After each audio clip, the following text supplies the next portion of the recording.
Halo teman-teman programmer. Pada video kali ini kita akan membahas salah satu komponen yang sangat berguna di framework Yi Framework, yaitu HTTP Client. Kalau kalian pernah membuat aplikasi yang perlu terhubung ke API eksternal, seperti API kampus, API pemerintah, API Payment Gateway, API WhatsApp, API cuaca, atau sinkronisasi data antar server, maka komponen ini benar-benar sangat membantu.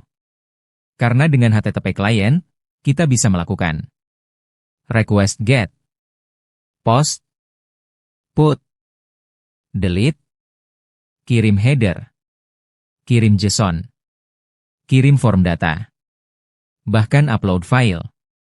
Dengan sintaks yang sangat bersih dan mudah dipahami. Apa itu HTTP Client? HTTP Client adalah library bawaan tambahan dari ekosistem Yi Framework yang digunakan untuk melakukan HTTP request ke server lain atau API lain. Secara sederhana, aplikasi kita bisa berbicara dengan aplikasi lain melalui internet. Contohnya, login ke API, mengambil data JSON, mengirim data, sinkronisasi database, integrasi sistem, ilustrasi cara kerja HTTP Client. Bayangkan aplikasi kita seperti seorang kurir.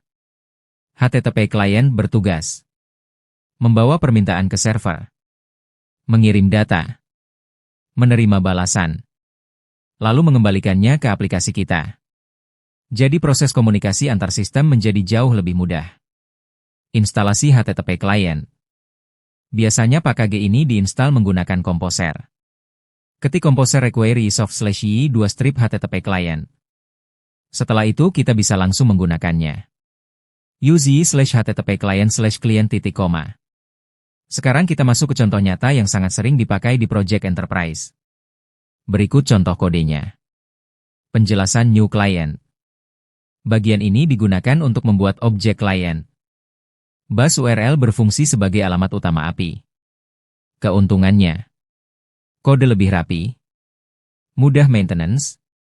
Kalau domain API berubah cukup ubah satu tempat. Misalnya, development, staging, production, tinggal ganti konfigurasi saja. Penjelasan create request. Ini digunakan untuk membuat request baru.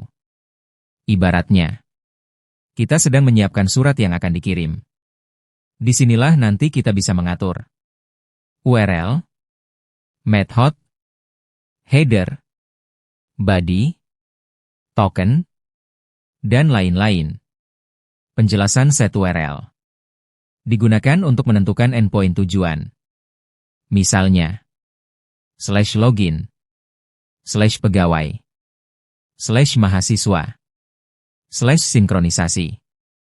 Keunggulannya, fleksibel, bisa dinamis, mudah dipindahkan antar environment. Ilustrasi endpoint API. Endpoint itu seperti alamat rumah tujuan. Kalau alamatnya benar, request sampai, server memproses, lalu mengirim respon. Penjelasan add headers. Header digunakan untuk memberikan informasi tambahan ke server. Contohnya, tipe data, token, API key, authorization, session, dan lain-lain. Pada kode ini ada dua header penting. Content type. Artinya data dikirim dalam format form biasa. Biasanya dipakai untuk login, form post, autentikasi lama, integrasi legacy system. API key. Ini digunakan sebagai identitas aplikasi. Ibaratnya, kartu akses supaya server tahu siapa yang meminta data. Penjelasan set data. Bagian ini digunakan untuk mengirim data. Dalam kasus ini, username, password, biasanya digunakan untuk login API, autentikasi, request data tertentu. Keunggulan Yi. Array langsung otomatis diproses. Sangat praktis, tidak perlu encode manual. Penjelasan set content. Digunakan untuk mengirim raw content. Biasanya dipakai untuk JSON, GraphQL, XML, Raw Body Request. Ini sangat fleksibel. Jadi satu library bisa menangani banyak kebutuhan integrasi. Penjelasan send. Inilah bagian yang benar-benar mengirim request ke server. Setelah dikirim, server memproses, lalu mengembalikan response. Mengambil response. Biasanya setelah request berhasil, kita bisa membaca JSON, mengambil status kode, membaca header, menangani error. Dan enaknya, YI sudah membantu parsing data otomatis. Ilustrasi response API. Biasanya response dari API berbentuk JSON. Dan YI sangat nyaman dalam mengolah data seperti ini. Kelebihan HTTP Client. Sekarang kita masuk ke bagian paling penting. Kenapa banyak developer suka menggunakan HTTP Client? Pertama, sintaks sangat bersih. Kedua, mudah dipelajari.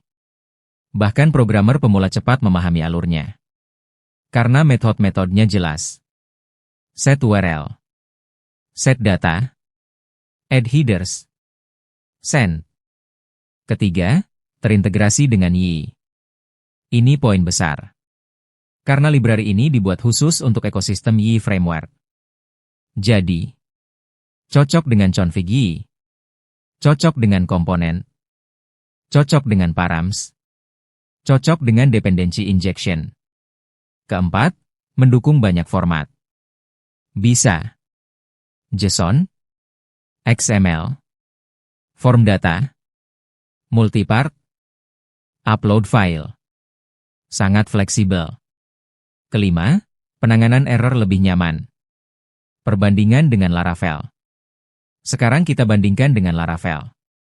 Laravel juga punya HTTP Client yang bagus. Namun ada beberapa hal yang membuat YI terasa lebih ringan dan sederhana. Pertama, YI lebih ringan.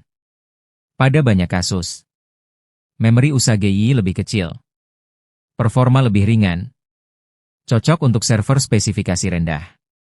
Terutama proyek pemerintahan atau kampus yang VPS-nya terbatas.